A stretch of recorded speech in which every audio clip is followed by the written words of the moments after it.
Yan mga kababayan, magandang araw po sa inyo lahat. Magandang buhay at happy Monday sa lahat ng ating mga viewers, sa mga nag-aabang ng ating mga upload dito sa aking project. So yan naman talaga yung ano natin, upload yung mga video natin is tungkol po yan sa construction. So yung mga mahilig sa construction, yun lang po siguro yung natitira na sa aking mga viewers.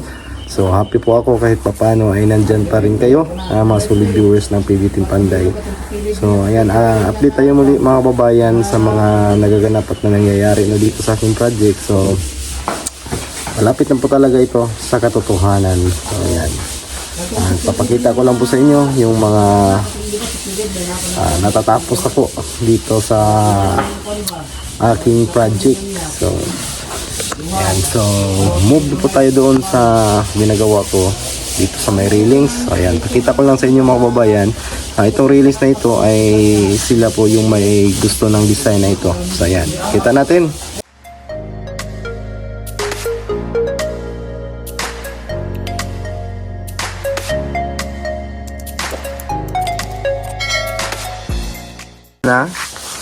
So sila po yung may gusto ng design na ito. Simple lang daw. So simple pero mas maganda na po yan pag napinturahan natin, kasi gawin natin tong kahoy pa rin. So ayan, so maganda din yung ano niya, simple pero maganda. So yan, natapos ko nung kaninang umaga ito. So bali yung opening po ng ating ano dito is nasa 1 meter. So 1 meter po siya, kasi para tama na yung laki niya, kasi pag may ipapasok dito ng mga bagay o mga kagamitan ay hindi mahihirapan na ipasok dito, kasi malaki po yung ano niya, opening.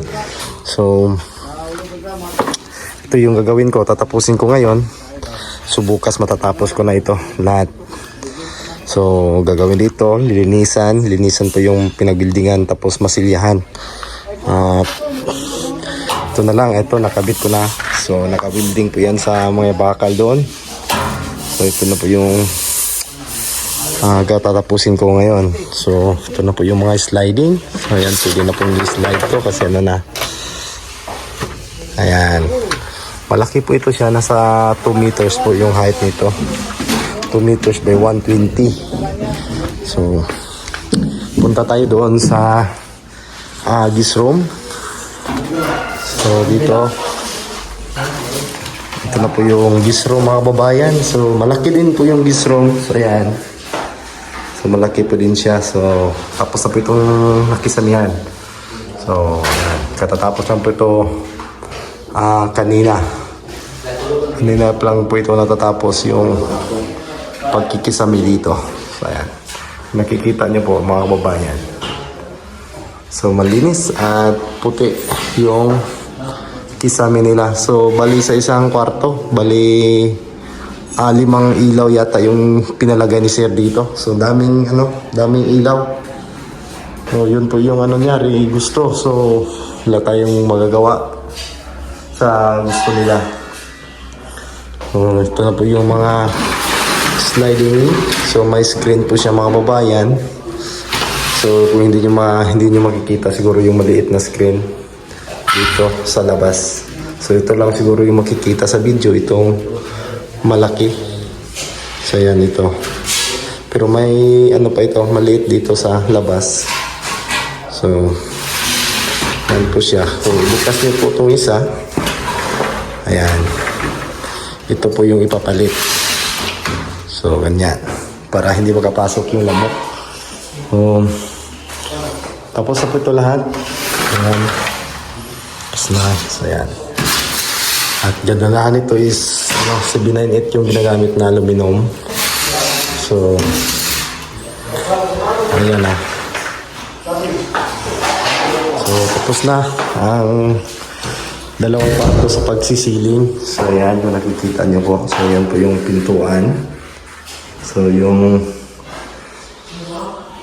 kulang lang dito is yung ilaw. So punta tayo dito sa kwarto nila ma'am. So kasi nalagyan na po ito ng ilaw dito.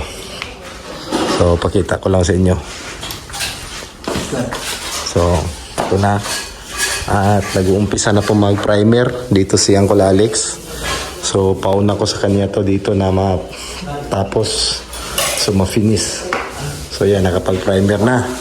So tapos na nalagyan ni Bunjung ng mga ilaw. So ayan, nakikita nyo po. So may ilaw dito sa gilid. O ayan, dalawa dito. Tapos isa sa gitna. Ay dalawa pa dito dyan. Dito, may dalawa pa yan dyan.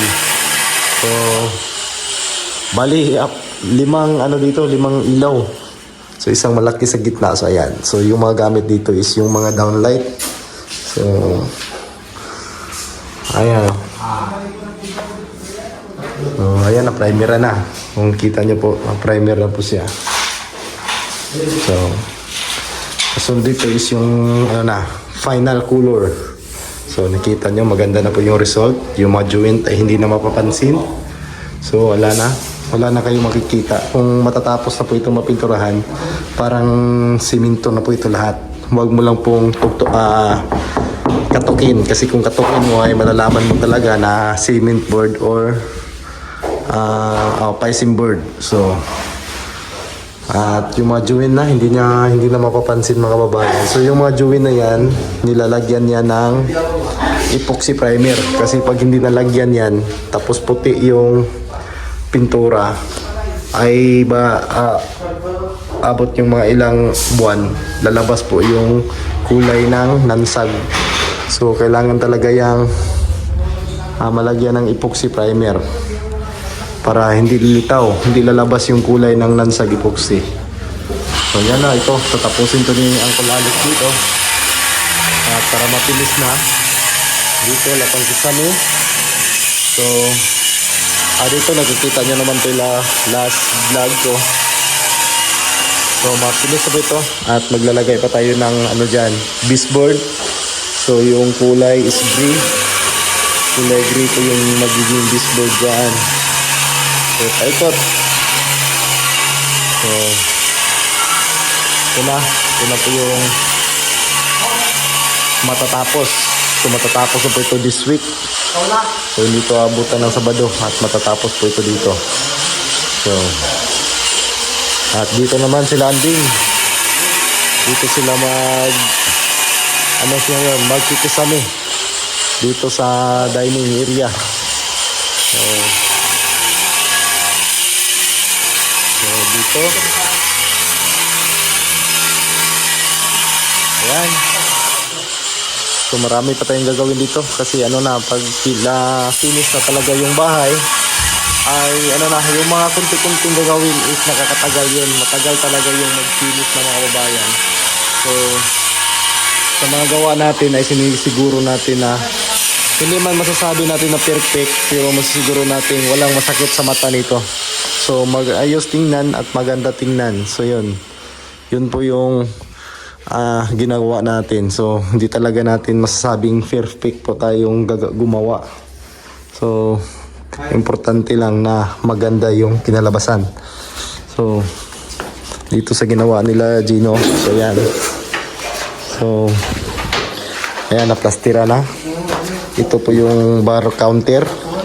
So yung tiles na ginagamit dito ay brown na may pagka gold yung design. So yan, parang light brown. So nakasidingan na po yung mga gilid. So yung hindi na yung sa last vlog ko na wala pang siding. So ayan, nasidingan na. So napakaganda, napakalinis din pagkagawa ni Gino. So may mga napakaganda din ng tile trim na gamit natin dito. So fit na fit talaga sa sa tiles. So maganda. Doon sa nag-comment na daw, yung tiles ay same lang daw ng design. Iba po ang pattern ng kitchen at iba din dito sa floor. Yung sa floor ay pareho lahat at yung sa CR naman ay hindi kaparihan ito. So yun po yung napili ng may-ari. Wala tayong magagawa dyan. So kung gusto mo magpagawa ka ng sarili mong bahay, so yun ang napili mong color, yun ang susundin mo. Kasi magkaiba po ng gusto yung tao. So, ayan. Gitar na niya ha. Sila po kung pinre. So, ito na lang. Ito, sa sidingan pa po ito. Pati doon. Nakadaw yung tayo. Mga sis, mga day, mga sis, mga day, nandito si Baby Team Panday.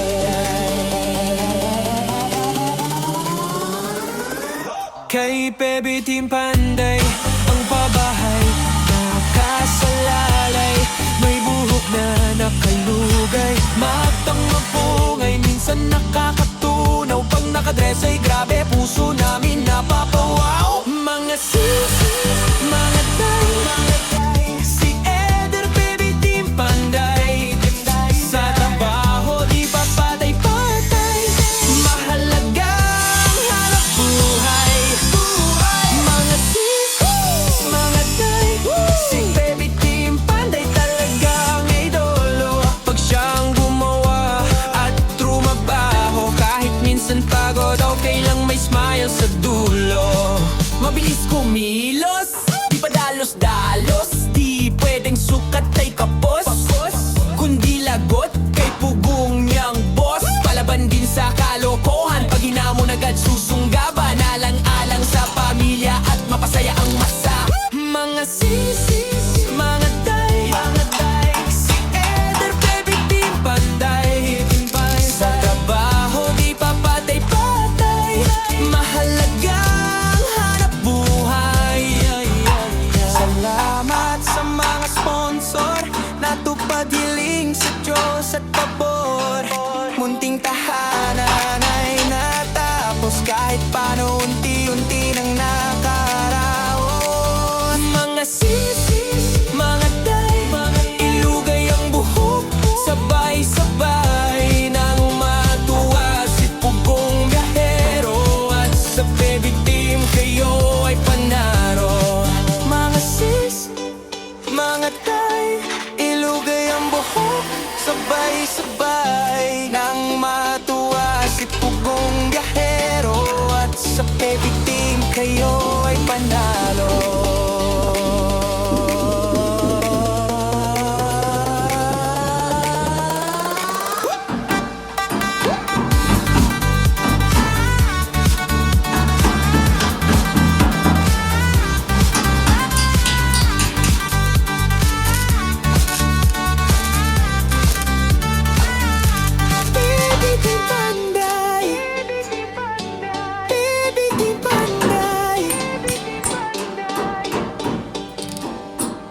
Yun mga kababayan, at proceed tayo dito sa ginawa nila. So ayan, nakapag-hanger na.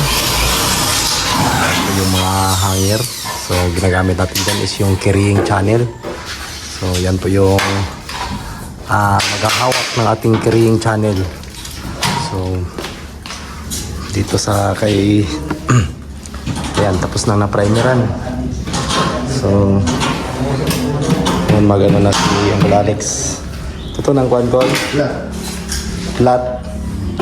So, padaanan namin to ng flat. So bago i-finish. Ayan.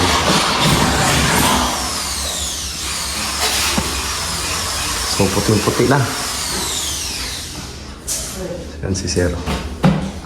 So puting-puti at tapos na dinalagyan ni Bunjong ng mga ilaw. Yan po yung mga ilaw na kinabit sa bali 5.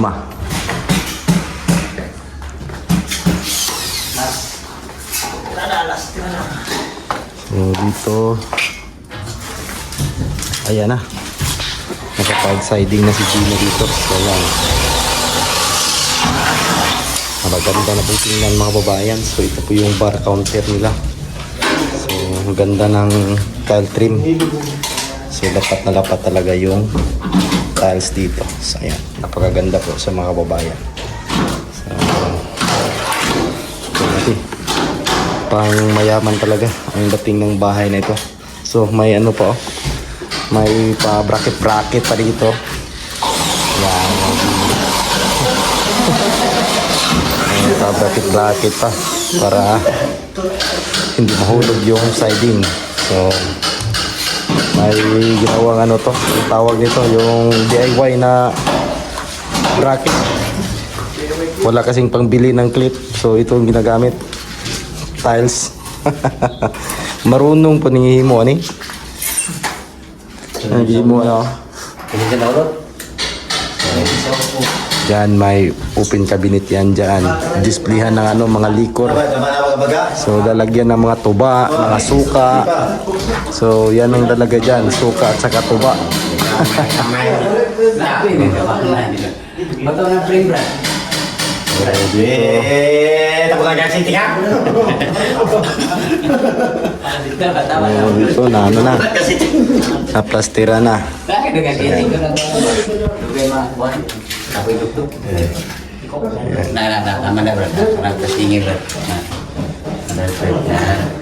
So isa na lang.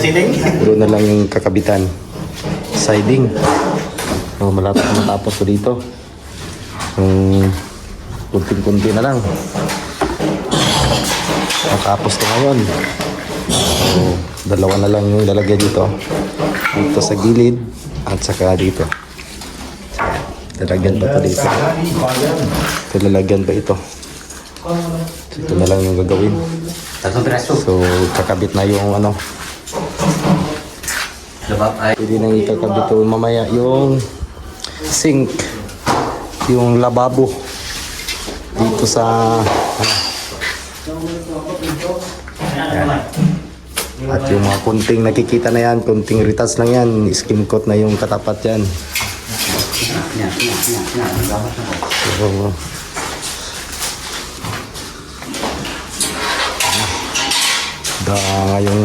ngayong linggo ay ano na to, matatapos na to dito. So isang kwarto na lang at saka dito na maliit. Dito na lang yung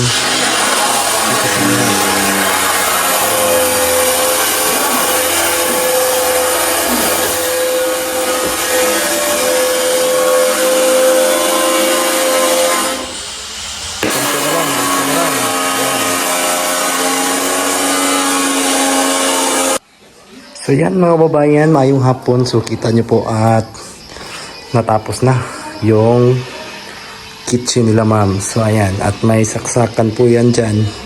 Kung sakaling mag rice cooker sila, so pwede silang mag saing ng kanin dyan. So at yun, may abang na. Kung sakaling may ano pa sila dyan, may mga outlet na dyan nakalagay. So kulang lang dito is yung paglilinis talaga, na linis kasi hindi pa masyadong malinis mga babayan, gawa ng ongoing pa yung project natin. So importante makuha natin yung mga buhangin-buhangin. So para hindi masira yung tiles. So ayan, tulad nito. So itong mga nakikita nyo mga dumi na yan ay punas na lang ang kulang yan. So ito po yung tile trim na ginagamit. So may mga plastic pa po ito o yung silupin. So hindi mo na namin tinanggal. So ayan. May mga silupin po pa po ito. So ayan o.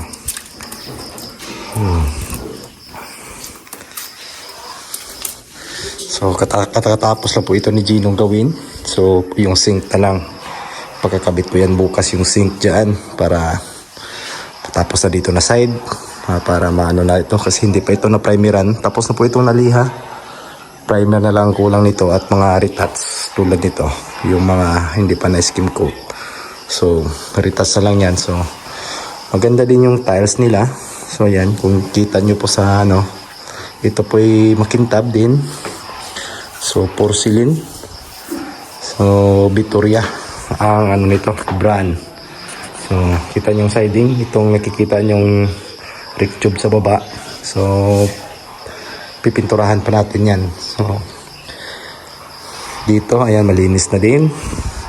So dyan ang kapaglagay ng metal faring para sa ating kisame. So dito may design po dito, pero simple lang po yung design dito. Yung box lang sa gilid. Hindi nila gusto yung may cube. So kaya box lang daw. So pati dito kasali daw to dito. Babox natin to dito. So ang may iba lang dito is yung mga kwarto kasi plain lang talaga lahat yung nasa kwarto. So plain ceiling lang lahat.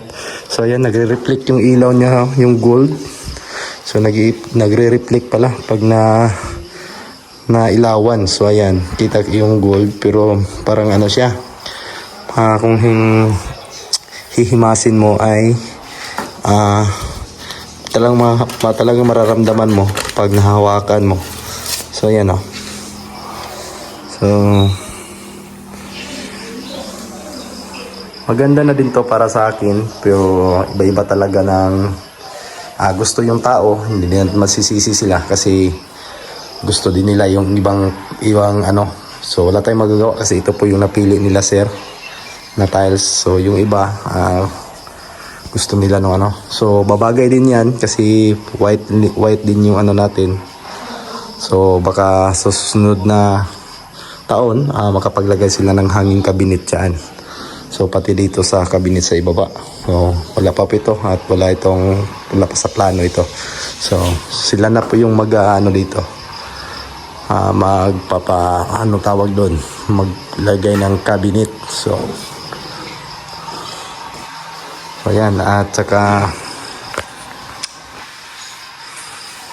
dito sa kwarto tingnan natin yung ginawa ni Uncle Alex. Dito ay puting-puti na daw. So ayan, tingnan nyo po. So puting-puti na po siya mga kababayan. So ayan. So maputing-puti na, pero hindi pa ito na final color kasi yung final talaga nito is yung gloss, yung makintab. So hindi pa po ito naka-gloss. So yan, kung kita nyo siya mga kababayan. So may mga abang-abang yan para sa kung sakali mag-aircon sila dyan. So may saksaka na. Ayan. So maganda. Maganda talaga mga kababayan. So maglalagay pa ng baseboard dyan na kulay gray. So paikot. Ayan na. So malapit na tayo. Nasa mga 80% na. So